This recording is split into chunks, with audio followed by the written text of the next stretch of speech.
नमस्कार, आप देख रहे हैं B9 न्यूज़ 24 की खास खबर हरदोई से है, जहां हरदोई के माधवगंज के नरपत इंटर कॉलेज पहुंची बसपा सुप्रीमो मायावती। वहीं जनसभा में उमड़ी भीड़ का बसपा सुप्रीमो मायावती ने हाथ हिलाकर किया अभिवादन। वहीं उन्होंने कहा, बसपा गठबंधन के बजाय अकेले ही दमखम पर उतरी है। बीएसपी ने लोगों को रोजगार देने का काम किया है, जबकि भाजपा राशन के नाम पर गांव-गांव पहुंचकर एवज में मांगती है वोट। वहीं कांग्रेस और सपा पर किए करारे प्रहार। सुने खास खबर B9 न्यूज़ 24 के साथ।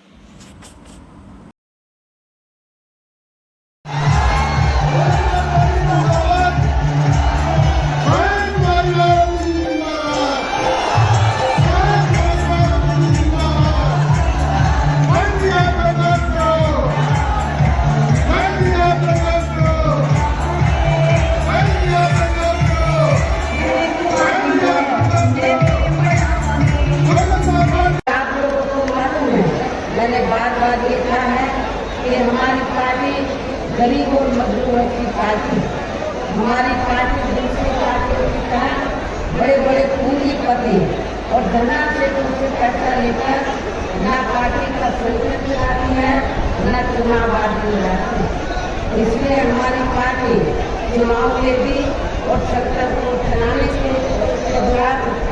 के लिए भी अपनी पार्टी के कार्यकर्ताओं से ही थोड़ा आर्थिक सहयोग लेकर तो संगठन को भी चलाती है, चुनाव आदि भी चलाती है। इसके साथ ही अब ऐसा लगता है कि कांग्रेस पार्टी की तरह ही बीजेपी ने भी केंद्र की तमाम सरकारी जांच एजेंसियों का ज्यादातर राजनीतिकरण कर दिया है।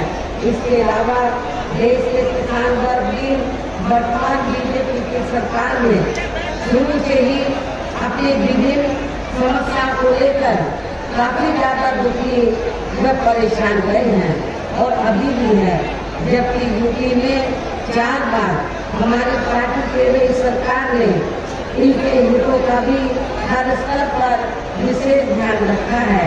इतना ही नहीं बल्कि केंद्र में उनकी रही कांग्रेसी सरकार की तरह ही वर्तमान भाजपा सरकार ने भी इनकी जातिवादी सांप्रदायिक एवं पूंजीवादी सोच रणनीतियों के चलते ही पूरे देश में सब समाज में से खासकर गरीबों, दलितों, आदिवासियों, पिछड़े वर्गों, मुस्लिम एवं अन्य धार्मिक अल्पसंख्यक समाज के लोगों का भी पूर्ण रूप से विकास व उत्थान आदि नहीं हो सका है।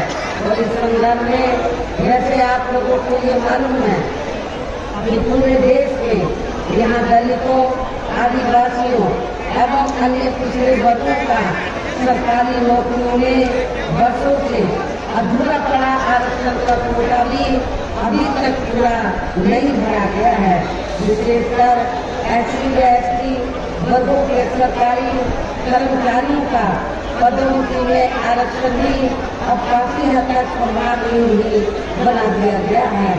और इस मामले में आप लोगों को ये मालूम है कि जब उत्तर प्रदेश में समाजवादी पार्टी की सरकार थी तो समाजवादी पार्टी की सरकार ने इन वर्गों के सरकारी कर्मचारियों का पदोन्नति में आरक्षण बिल्कुल खत्म कर दिया था।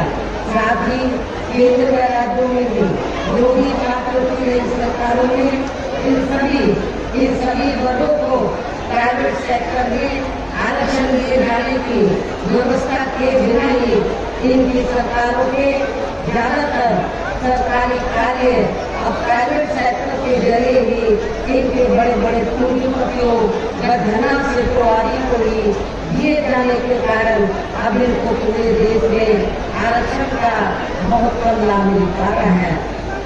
इसी प्रकार इनका अन्य और मामलों में भी शोषण व उत्पीड़न आदि होना अभी तक भी बंद नहीं हुआ है। इसके साथ साथ मुस्लिम व अन्य धार्मिक अल्पसंख्यक समाज के लोगों की ये हालत हर स्तर पर यह काफी ज्यादा खराब वह दैनी ही बनी हुई है। इतना ही नहीं बल्कि पिछले कुछ वर्षों से केंद्र व अधिकांश राज्यों में भी बीजेपी व आरएसएस की सरकारों के चलते हुए अब इनका विकास एवं विज्ञान आदि होना भी काफी हद तक बंद चाहिए हो गया है।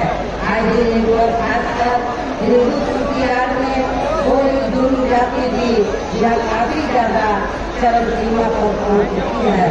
इनके साथ साथ अपराध समाज में से विशेषकर गरीब लोगों की भी हालत हमें कोई खास अच्छी नजर नहीं आती है।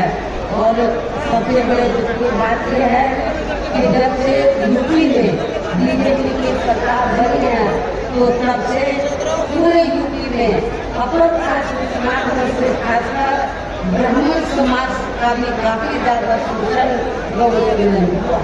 भारत सरकार ब्राह्मण समाज का भी काफी ज्यादा शोषण हुआ।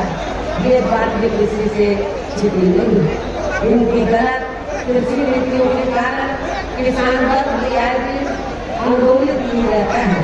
साथ ही इनकी गलत आर्थिक नीतियों की वजह से देश की अर्थव्यवस्था पर भी इसका काफी बुरा प्रभाव पड़ रहा है, जिससे विशेषकर छोटे एवं मध्यम वर्गीय व्यापारी वर्ग भी काफी ज्यादा दुखी व परेशान है। और केंद्र में खून की रही सरकार की प्रणाली वर्तमान भाजपा सरकार में भी यहाँ पूरे देश में गरीबी, बेरोजगारी एवं महंगाई आदि भी लगातार काफी ज्यादा बढ़ रही है। देश में हर स्तर पर फैला भ्रष्टाचार भी अभी तक खत्म नहीं हुआ है। साथ ही अपने देश की सीमाएं भी अभी तक पूरे तौर से सुरक्षित नहीं है। ये भी बड़े चिंता की बात है। ऐसे में अब आप लोगों को देश में हो रहे लोकसभा चुनाव में कांग्रेस, बीजेपी या इनकी सहयोगी साथियों को भी केंद्र की सत्ता में आने से जरूर रोकना है। जिनकी गलत नीतियों या गलत कार्य प्रणाली आदि को आप लोग काफी हद तक आजमा चुके हैं। ऐसी स्थिति में अभी विरोधी पार्टियां इस चुनाव में भी किस्म के काम, दाम, दंड में आदि अनेकों हथकंडे इस्तेमाल करके केंद्र की सत्ता में आने की पूरी कोशिश में लगे हैं, जिनसे अपनी पार्टी के लोगों को हर स्तर पर काफी ज्यादा सावधान रहना है। और इस मामले में विरोधी पार्टियां अपने पक्ष में दबाव बनाने के लिए खासकर मीडिया, ओपिनियन पोल व सर्वे आदि का जो बड़े